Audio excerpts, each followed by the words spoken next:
not the bad guys. We are. Seem like the whole city go against me.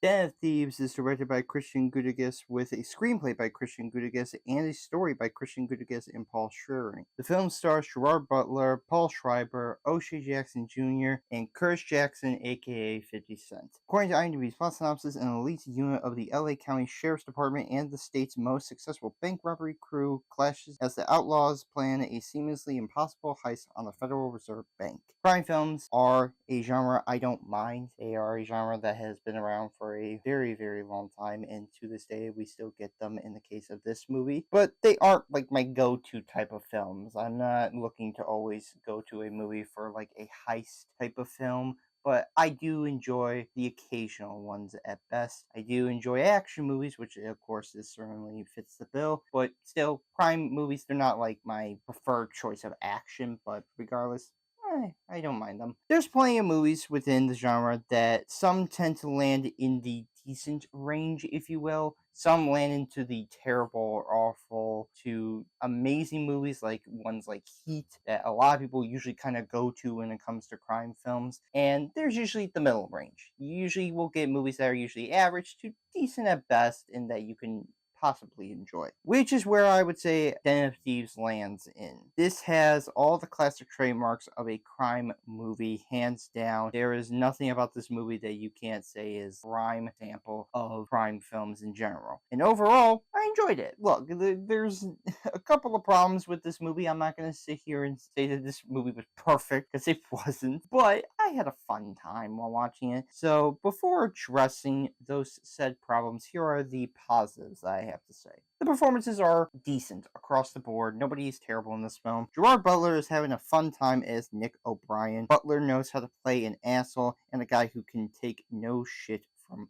anyone. Butler is always one of those actors that usually seems like he is fun to be around in front of and behind the camera. He seems like he is always having a fun time playing roles, and with this movie, it's no exception. He just, in my mind, I always think that, like, whenever I usually think of cops, a lot of the times, 9 times out of 10, I usually think, yeah, they're kind of like this. And just his smarky, smarmy, asshole nature is just a charm to watch. And Butler, regardless on the lines he is given, he makes it work. There's not a point in this movie that I didn't find him not giving it his best, because no, I truly believe that he is having a fun time with this role and giving the best performance that he can with the said material that he's given. Paul Schreiber is intimidating as Ray Merriman. Schreiber feels equal with Butler in terms of stature as well as his built, if you will, and is a good foil to him. I think when it comes to having an antagonist, you want somebody that can be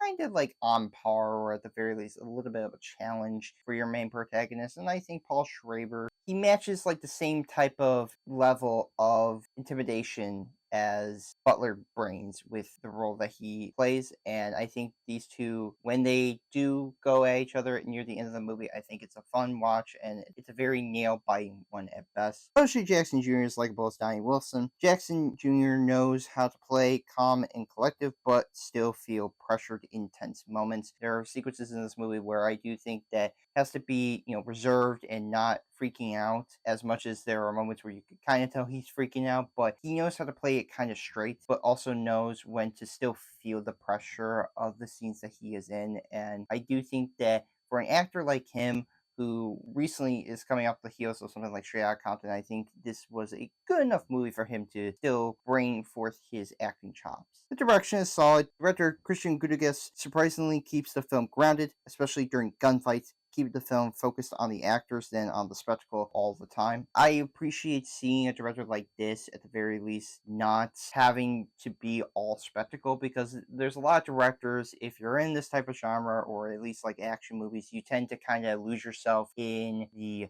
gunfights and explosions. And while there are problems with this movie, I can at least say that his direction is solid enough to where it does still focus on the conflict itself, rather than just, alright, we're just here for the spectacle of it all. And while it is there and it's awesome, It's not to the point of it's ridiculous. It's very grounded and it's very at tone with its premise. And I do think that it, at the very least, sticks to the landing with regards to how this all feels by the end. The action is intense. Every gunfight has a punch when bullets start flying. It does keep the film exciting to see these intimate gunfights go down. And it's not like crazy bombastic. It's not like a 90s action movie in any sort of way. This is kind of following in the template of Heat, where Heat is a more tensed and grounded approach to how heist movies are. This is kind of similar to that vein, and I do think that for the type of movie that this is, I was kind of still surprised that the gunfights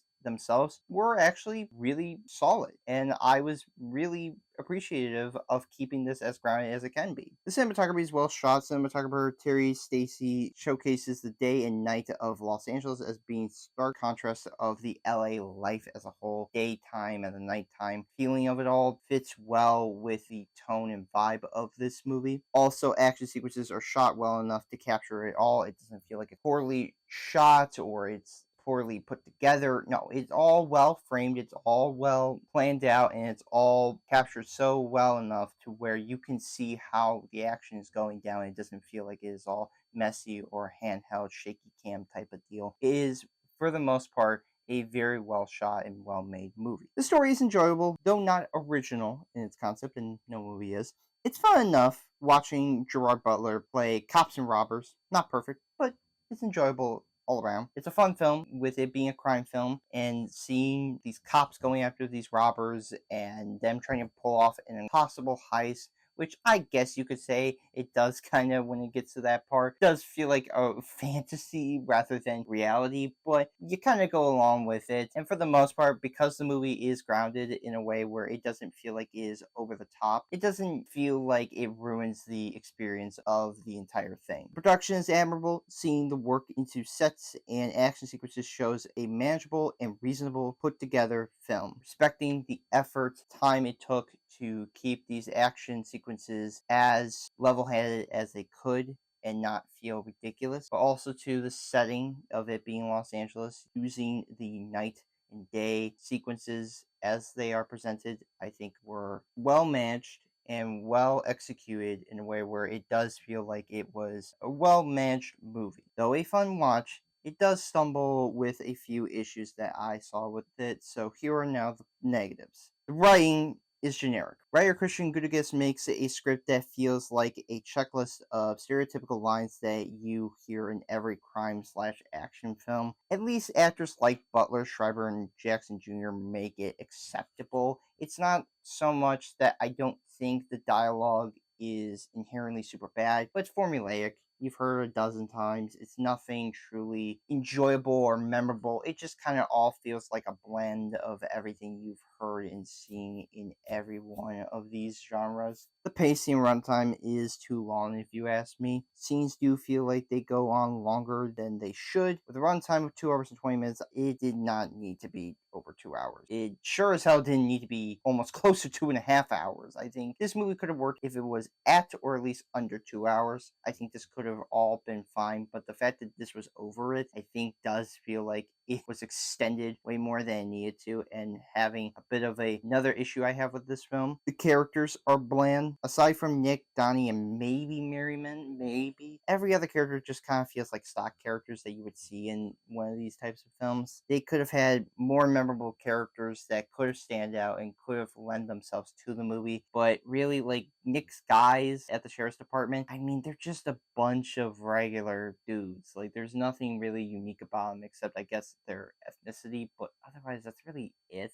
There's not much you're getting. And while I do appreciate O'Shea Jackson Jr. and possibly Schreiber with their characters, I mean, 50 Cent's character, I mean, I just can't remember who his character's name is. I just think of him as 50 Cent. And there's another guy on the team. I just know he wears a baseball cap, and that's it. Like, nothing else. I don't remember that much about the characters. So, to me, I kind of wish some of the characters in this film could have stood out more than what they were given. The twist ending is ridiculous. How a character outsmarts everyone feels tacked on, didn't need to be there. Also, when rethinking the film with that twist, it doesn't add to repeat in terms of picking up any clues that adds to the twist. Because usually when a movie has a twist ending, you can probably rewatch the film and go like, oh, okay, I see it there. Oh, I can see it there. Oh, I see it there. All right. Things you would have never noticed either the first time, and it might take you like a couple of times to actually piece it together and be like, okay, I see it now. No, in this movie, it just kind of feels like the ending just happened and it just said, here's the twist. And then you think about the movie overall and you're like, no, I don't think that there was any moment that indicated what this twist was offering. Because by the end, I just don't think this needed to be here. I just think that if this movie had stopped at the actual ending of like the final shootout, fine, this could have worked. But with that twist in mind, I don't think this really lends itself in terms of trying to be clever with it. I just kind of feel like they needed something to be a twist for the movie to have. Overall, it was a decent film to watch. It doesn't do anything new for the genre, but I don't think it needed to do that. I'm not expecting every movie, especially for a crime film, to be wholly original. I wouldn't pick this all the time, but wouldn't mind rewatching it here and there. It's one of those movies that I wouldn't mind if I were to rewatch it and have myself a good time, but it's not one that I would be clamoring to rewatch all over again. I am going to give Den of Thieves a 6 out of 10. Definitely an enjoyable one. It's not one that I'm necessarily saying is the best, but it is something that I don't mind while watching, and I can find myself at least enjoying the action sequences in the end regardless. So now I'll be giving my review for Den of Thieves 2 Pantera, and I will be all caught up. So yes, look forward to those reviews and other movie TV show reviews coming soon.